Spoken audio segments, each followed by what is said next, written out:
Listen, we're gonna start with your side, Arsenal, Benty, and your gaffer Mikel Arteta has been speaking to Sky Sports after star winger Bukayo Saka signed a new long-term deal, keeping him at the club until 2027. He spoke about the reasons Arsenal are desperate to keep him at the club.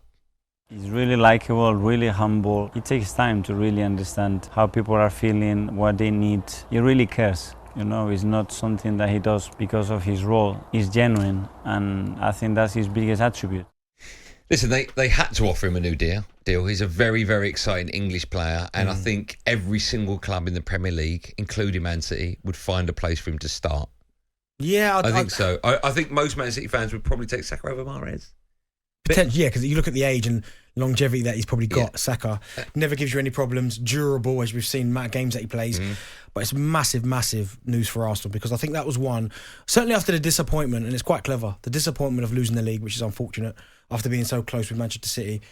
You needed a bit of good news, a little bit of something. And the fact that he's come out now and they've decided to announce it now that he's signed a new contract, that is huge for Arsenal Football Club. Huge. You mentioned he's durable there. He's played 8 games on the spin. Just mad. Right? Some of them are sub, but when he does come on as a sub, he plays longer than he's on the bench for, if that makes sense. Yeah. Is that a worry at all? He's only 21 years old. Could he be getting worn out, do you think? Yeah, I think you need to, of course, manage his minutes. I mean, you don't want to see him get burnt out after, he can't continue at this rate 5-6 years down the line. Just compare it to you when you were 21. Where were you? I was at Ipswich. Oh, no, at 21 I went to Charlton. Okay, and were you playing every single week? Every single week. And was that ever a concern back then? Not really, no, because to be fair, I was playing quite a lot at a young age. Like, I was playing pretty much every week at 17, 18 years old. So it is kind of a thing, but back then it was almost like if I got injured, then I played too much football. But they've got so much technology now with the sports science that they'll be able to tell you if he's going to get injured. And clearly, if they keep rolling him out there, clearly he's fine. His red zone stats are pretty good. Hold on, what does that mean?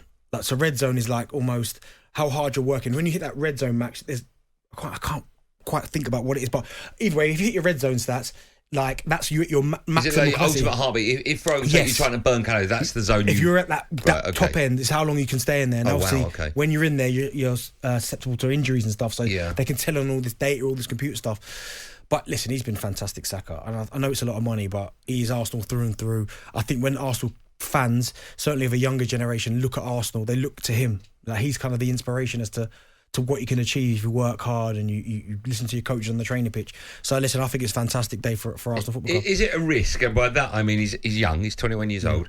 You've supposedly signed a deal worth £300,000 a week, 15 million a year, 60 million over 4 years. Is that a risk for two reasons? One, too much too quickly, and two, if other players, star players, like for argument's sake Declan Rice, are looking at coming into the club, will they not demand similar money or not? No, because they can't demand it, because at the end of the day they've got to earn that money. And when you look at what Saka's done, I don't worry about him, because listen, you hear so many people talk about Saka who know him and say, well, how much of a good kid he is. You ask people about him, you talk about how grounded he is, how clever he is. You look at his GCSEs, I think you've got all of them, all A's. I hear that. When you listen to his teammates, England duty, they say they absolutely love him, the nicest kid ever. So I don't think you've got that worry with, there'll be some kids you give that kind of money to and you'd go, oh, like, wow, I don't know if that's a good idea, it's too much too soon. But I don't think that person changes in Saka. You watch it when he does his interviews, how humble he is, the way people talk about him, I don't think it's a risk at all. Have you witnessed teammates of yours change when they get a ridiculously big improvement on their deal?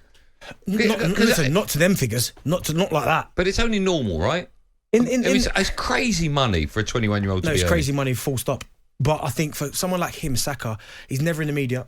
Like, do you know what I mean? Yeah. Do you know what's mad? Look what happened to him after the World Cup. Was it the Euros when he missed the penalty? The Euros. Yeah. How everyone rallied around him. Yeah. Not just the players.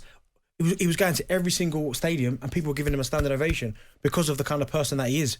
So I don't think there's any worry. I don't think that person changes one bit, whether he's on 300 grand a week or 10 grand a week. If he's on 300 grand a week, because they're the reports, right? That means when he's got 18 months left on his deal, he can start renegotiating. So in 2.5 years' time, he will be on 300 grand a week and these people will start talking to Arsenal about, we need more money now. I mean, where's it going to end? But that's the question in football. When's it going to end? Because there's loads of players at the minute probably on that £300,000 a week mark. Where do they go to? Are we going to start seeing 400,000? It depends on the TV money. if the TV money keeps going up and up and up, then the players' wages are going to keep going up. But I'm asking that because of his age, because it's all about 3 and 4 year deals, right? Mm-hmm. So he's got maybe 4 big deals in front of him. He's got loads. 21 to 25, 25 to 29, maybe 3, so up to 33. Obviously, clearly there's going to be a raise in there somewhere, but obviously Arsenal will have to cross that bridge when it comes to it. And you think better, I know you love him, I know Arsenal fans love him, but better to keep hold of him, offer him crazy money than sell him? You can't sell him. Imagine you don't win the league this year, then you sell him as well. What? Yeah. Arsenal falling apart again. Where do you think his level is at the moment? How close to his ceiling is he? He's still got years to go. Do you know what he could add? Like, he's got 13 goals, 11 assists this year. His numbers could be better. How dominant he is, how he's good at 1v1s, creating situations, he's passing, he's crossing. I think he can get better and better. If he lifts his numbers up, there you go. Okay. That's a big way. You think all Arsenal fans will be cool with the fact that he's signed? There won't be any that says maybe it's too much? You'll get some, but you'll get some that compare it to Mesut Ozil, and they're two completely different scenarios. Okay. talkSPORT Drive with Andy Goldstein. Monday to Friday afternoon from 4 on AM, on DAB, via the talkSPORT app and on your smart speaker. talkSPORT.